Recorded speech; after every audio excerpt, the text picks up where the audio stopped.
Assalamualaikum. Apa sih dampaknya apabila kita melakukan live streaming?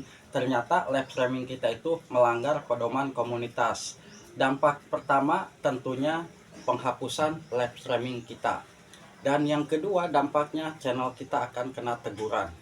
Dampak yang ketiga, fitur live streaming kita itu akan hilang. Dan kita tidak bisa live streaming beberapa waktu ke depan. Dan yang lebih parah nih, channel kita bisa jadi dihapus kalau kita melanggar betul-betul berkali-kali ya. Di saat kita melakukan live streaming ternyata kita sudah berkali-kali selalu melakukan pelanggaran. Nah, lalu apa yang harus kita hindari supaya channel kita itu tetap aman di saat melakukan live streaming? Pertama, ingat syarat live streaming di YouTube itu usia 16 tahun ke atas. Ingat, syarat untuk bisa melakukan live streaming tentunya ada aturannya. 16 tahun ke atas udah bisa live streaming ya sebetulnya. Tapi kalau 16 tahun ke bawah secara otomatis tidak diperbolehkan muncul di dalam live streaming tersebut kecuali ada bimbingan dari orang tua. Nah, ingat, usahakan hindari seperti itu. Dan yang kedua, jangan sekali-kali kita live streaming di tempat kejadian yang mungkin kejadian tersebut dibilang seperti kecelakaan. Nah, seperti bencana alam. Tetapi ada yang mungkin kita menunjukkan sesuatu yang mengerikan. Contoh, ada orang mungkin di tempat tersebut sudah, mohon maaf, meninggal. Nah, kita jangan sampai kita unjukkan. Itu channel kita akan kena teguran. Itu perlu diperhatikan. Dan di saat kita live streaming, hindari di background kita, di belakang kita itu ada layar televisi yang mungkin sedang menyiarkan. TV tersebut masih jalan ya. Nah, itu harus kita hindari. Itu akan kena teguran juga. Nah, yang pasti saat ini banyak konten kreator yang mungkin melakukan live streaming karena pertama dia ngejar jam tayang, dan yang kedua mungkin bisa jadi lagi ngejar dolar. Tetapi banyak juga yang belum tahu apa sih larangan di saat kita live streaming dan apa sih yang harus kita hindari supaya live streaming kita itu tetap lancar. Nah, ini yang perlu kita pahami.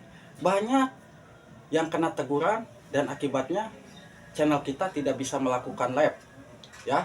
Dan bahkan ada juga yang sampai penghapusan channel karena pelanggarannya sangat-sangat fatal. Apalagi sahabat semua, di saat kita live kita menunjukkan penyembelihan hewan.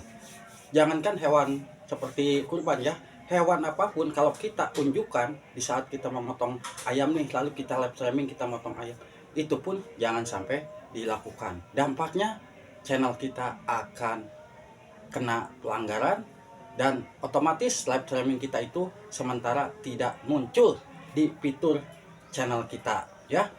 Dan yang pasti Abah memberikan saran yang terbaik ya, hindari hal-hal yang mungkin akan mencelakakan channel kita. Usahakan di saat kita live cari tempat yang mungkin sekiranya aman, jauh dari anak-anak, karena apabila kita live streaming memunculkan anak kecil secara otomatis akan dihentikan juga live streamingnya ya. Kebanyakan kan kadang-kadang belum tahu nih, kita lagi live nih, tiba-tiba anak kecil masuk di dalam live streaming kita, lalu kita pergi dan anak kecil tersebut di depan kamera seperti ini. Nah, itu yang sering terjadi. Orang tuanya tidak tahu, pergi padahal kamera live masih jalan, akhirnya anak kecil masuk, channel kita akan kena teguran ya. Semoga yang mungkin saat ini sedang ngejar jam tayang pakai live, usahakan lakukan live streaming dengan benar. Jangan sampai live streaming kita itu kena pelanggaran dan jam tayang kita itu tidak masuk ya. Abah yakin kok kalau kita live streaming di tempat yang aman, channel kita pun akan aman ya. Ini sangat penting buat pemula karena apabila kita melakukan kesalahan di saat melakukan live streaming, secara otomatis ya dampaknya pada channel kita itu akan buruk. Channel kita kena teguran, bahkan kita tidak bisa melakukan live, dan bahkan bisa jadi dampaknya penghapusan channel. Ya, ini semoga bisa dimengerti oleh para YouTuber pemula, dan yang pasti usahakan di saat kita live hindari yang mungkin suara-suara anak kecil yang nangis. Ya, yang nangis juga kalau kita diamkan anak kecil nangis, walaupun anak kecilnya tidak ada, tapi ada anak kecil nangis nih, itu pun akan rawan, ya, akan menghapus akan channel kita terkena teguran. Semoga bisa bermanfaat sedikit info dari Abah. Abah ucapkan wassalamualaikum, tetap semangat berjuang buat para YouTuber pemula. Semoga kita sukses bersama. Wassalam.